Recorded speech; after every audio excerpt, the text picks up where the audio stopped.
Hello guys, welcome to jokes gaming. কেমন আছো তোমরা সবাই? আশা করি অনেক অনেক ভালো আছো।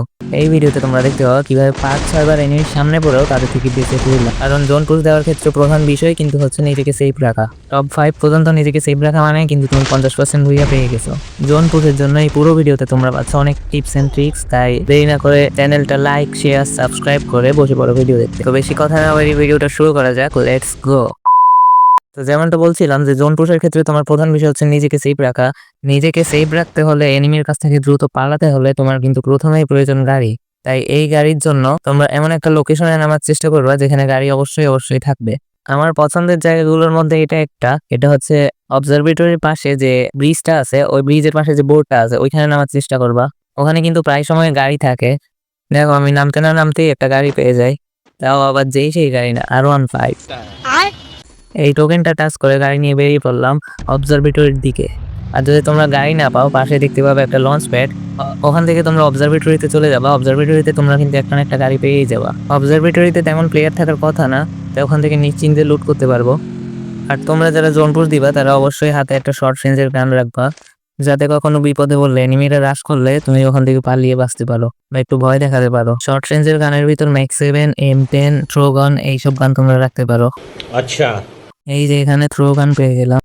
জায়গাটা একটু সেফ মনে হয়েছে, তাই গানের আসে এখানে নামছি। আর টোকেনগুলো একসাথে টাচ করা হয়ে যাবে। আর ওখানে যাওয়ার সময় দেখতে পাই একটা স্ক্যানার। এই স্ক্যানার দিয়ে কিন্তু তোমরা এনিমির লোকেশন দেখতে পারবা। আর এটা যদি পাও তাহলে তোমরা এটা ফেলে রাখবা না। যেইসব এলাকায় তোমার সন্দেহ হয় যে এখানে এনিমি থাকতে পারে, তো ওইসব এলাকায় তুমি এটা ব্যবহার করবা, যাতে তুমি সেফলি টোকেনগুলো টাচ করে বের হয়ে আসতে পারো। ঠিক है। তো দেখো স্ক্যানার সাথে না সাথে এই দুইটা এনিমি রাডারে ধরা পড়ছে, তাই এখান থেকে তাড়াতাড়ি পালাতে হবে। টোকেনটা টাচ করে চলে গেলাম অবজারভেটরির লাস্ট টোকেন টাচ করতে। আর ওইদিকে কিন্তু প্রায় সময় একটা না একটা গাড়ি থাকে, দেখা যাক এবার আছে কিনা। ওখান থেকে গাড়ি পেলে ওখান থেকেই চলে যাবো একবারে, আর এইদিকে ঢুকবো না। কিন্তু আমার লাক খারাপ, এখানে কোনো গাড়ি নাই। আবার আমাদের ওই বাইকের কাছে যাইতে হবে। সোলোতে খেললে বিয়ার র্যাঙ্কে যে রিভাইভটা দেয় ওটাও শেষ হয়ে গেছে, তাই এখন মরলেও আর কোনো রিভাইভ পাবো না, তাই একটু রিস্ক আছে। আর ম্যাপের দিকে একটু লক্ষ্য করো, ওই পাশে কিন্তু একটা গাড়ি আছে, কিন্তু ওই দিকে আর যাবো না, একটু রিস্ক নিয়ে বাইকটাই নিয়ে নিই। তো গাড়ি নিয়ে কোনো থামি না, এখান থেকে ডাইরেক্ট চলে যাবো কবরস্থানের দিকে। ওখান থেকে কোনোভাবে পালিয়ে তো আসলাম, কিন্তু আমার কাছে সুপার মেডকিট একটাও নাই। তাই তাড়াতাড়ি সুপার মেডকিট জোগাড় করতে হবে জোন পুশের জন্য। লেভেল 1-এর এই ধরনের যতগুলো বক্স পাবো ওগুলো তোমরা খোলার চেষ্টা করো, अच्छा, যদি প্লেসটাকে তোমরা সেফ মনে করো। এখানের বক্সটা খুলে কিন্তু কিছুই পেলাম না। দেখো অবজারভেটরি এনিমিটা আবার ফায়ার দিচ্ছে। চলো এবার কবরস্থানের টোকেনগুলো টাচ করা যাক। আর এই 300 টোকেন টাচ করতে এসে আরো 500 টোকেন কিন্তু এক্সট্রা পেয়ে যায়। আরো 500 টোকেন। এখানে যে MP5 নিয়ে ওই প্লেয়ারটা দাঁড়াইছিল ওটা আমি খেয়াল করিনি, নয়তো ওখানে নামতামই না। কবরস্থানে কিন্তু 3টে টোকেন থাকে, তো তার মধ্যে একটা টোকেন কালেক্ট করছি। আর বলে করবো না, কারণ ওখানে এনিমি আছে। এই ছোট ছোট বিষয়গুলোও কিন্তু একজন জোন পুশারের জন্য অনেক সিরিয়াসলি নিতে হয়। গাড়িটায় সামান্য ড্যামেজ আছে, তাই গাড়িটা পাল্টাই নেব। আর একটা জিনিস কিন্তু আমি লক্ষ্য করছি যে যেই ম্যাচে তুমি বাইক পাবো ওই ম্যাচে দেখবা চারিদিকেই শুধু বাইক, আর যেই ম্যাচে তুমি পাবা না আর ওই ম্যাচে কোনো দিকেই খুঁজে পাবা না বাইক। এই টোকেনগুলো টাচ করার জন্য আমি গাড়ি থেকে নামতাম না, নামছি একটা কারণে যে ওই পাশে আরেকটা গাড়ি দেখতে পাইছি। আর এই জায়গায় প্রায় সময় ওই সুপারমেট হিট পাওয়া যায়। আর সবচেয়ে ভালো হয় যদি এমও থাকো ওই বক্সটা পাই। এখানেও ভেন্ডিং মেশিনের পাশে একটা টোকেন আছে, ওটা টাচ করবো না, নয়তো আবার ব্যাক আসতে আসতে অনেক দেরি হয়ে যাবে। আর ম্যাচের মধ্যে এখনো 32টা প্লেয়ার অ্যালাইভ আছে, কিন্তু আমার কাছে সুপার মেডকিট আছে মাত্র একটা। Few moments later. ভিডিওটা কাট করে এই লোকেশনে চলে আসলাম। প্রায় ডজন খানেক টোকেন টাচ করা শেষ। খুব বেশি একটা টোকেন হয় না, তোমরা চেষ্টা করবে আরো ভালোভাবে করার। ডান পাশে 2টা প্লেয়ার ফাইট নিচ্ছে, তাই ওইদিকে আর যাওয়া যাবে না। আর যেই দিকে তোমরা এনিমি দেখবে ওই জায়গাগুলো অবশ্যই অবশ্যই অ্যাভয়েড করার চেষ্টা করবা, যতই সেখানে লুট থাক আর টোকেনই বা থাক। আর 18টা প্লেয়ার অ্যালাইভ আছে।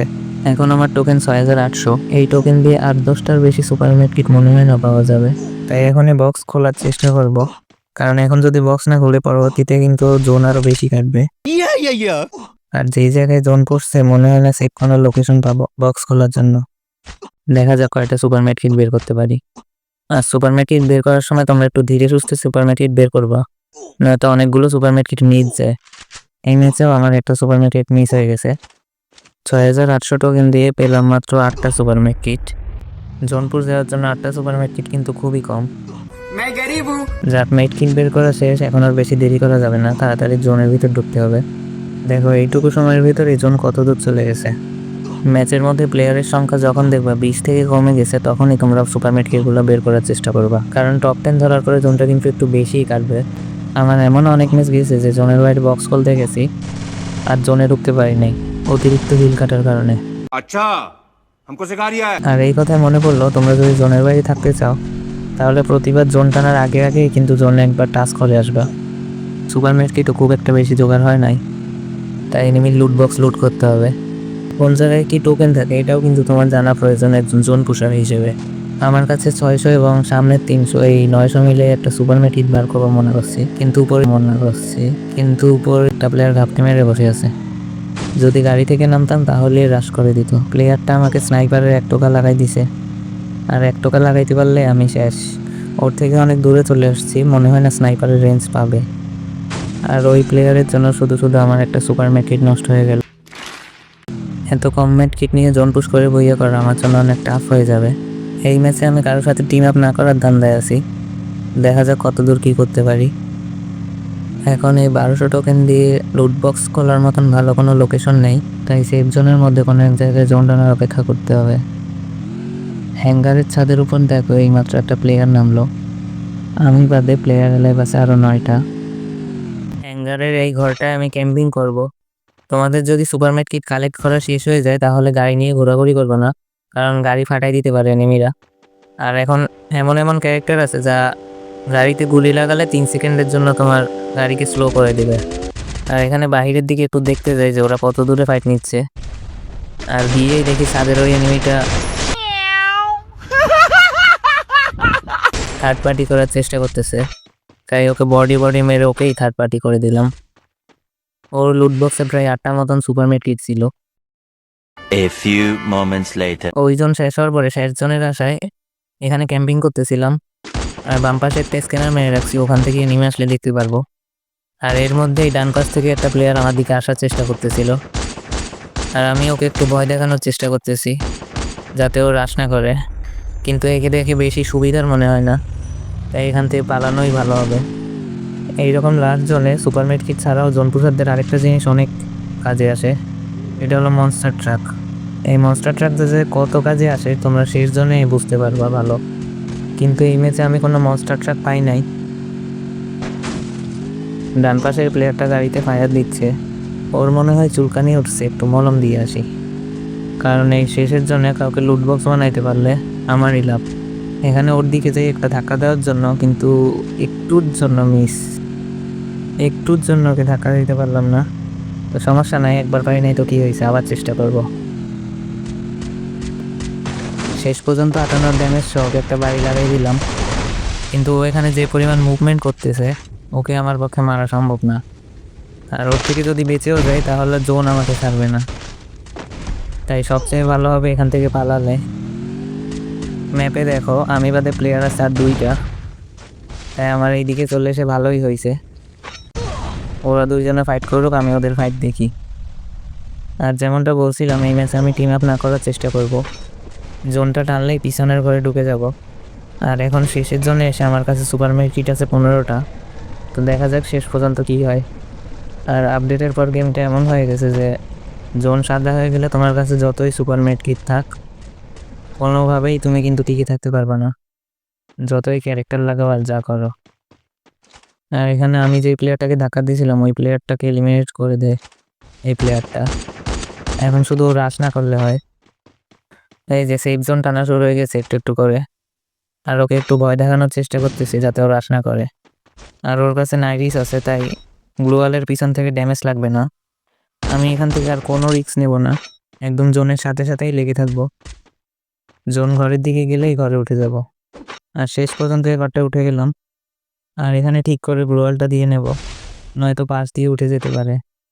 শেষ জোন টানা পর্যন্ত এখানে ক্যাম্পিং করব, আর সামনে তেমন কোনো ভালো ঘরও দেখতে পাচ্ছি না যেখানে জোন পুশ করতে পারবো। এখন ওর কাছে যদি গ্রেনেড থাকে তাহলে কিন্তু আমার জন্য বিপদ, আর শেষ সময় এসে যদি মারা খাই তাহলে জোগাড় করে সব সুপার মেডকিট এক কথায় নষ্ট। আর এইখানের এই ঘরটায় কতগুলো জানলা দরজা তোমরা দেখো, আমার কাছে গ্লোয়ালও আছে আর মাত্র 3টা। আর এই এখানে শেষ জন টানা শুরু হয়ে গেল। ও এখানে গ্লোয়াল ফেলে আমাকে আটকানোর চেষ্টা করতেছে। আর ও এই কাজটা কি ঠিক করছে তোমরাই বলো। এখন পজিশন নিয়ে নেব, তোমরা আমার জোন ক্রুজ দেখতে থাকো।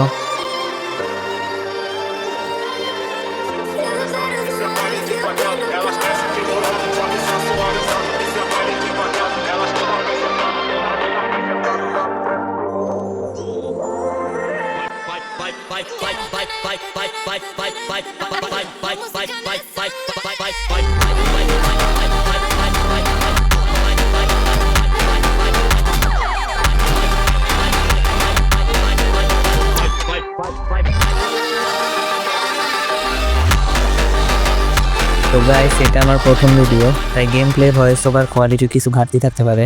আশা করি এগুলো আপনারা ক্ষমার দৃষ্টিতে দেখবেন। আর শেষ পর্যন্ত ভিডিওটা দেখার জন্য আপনার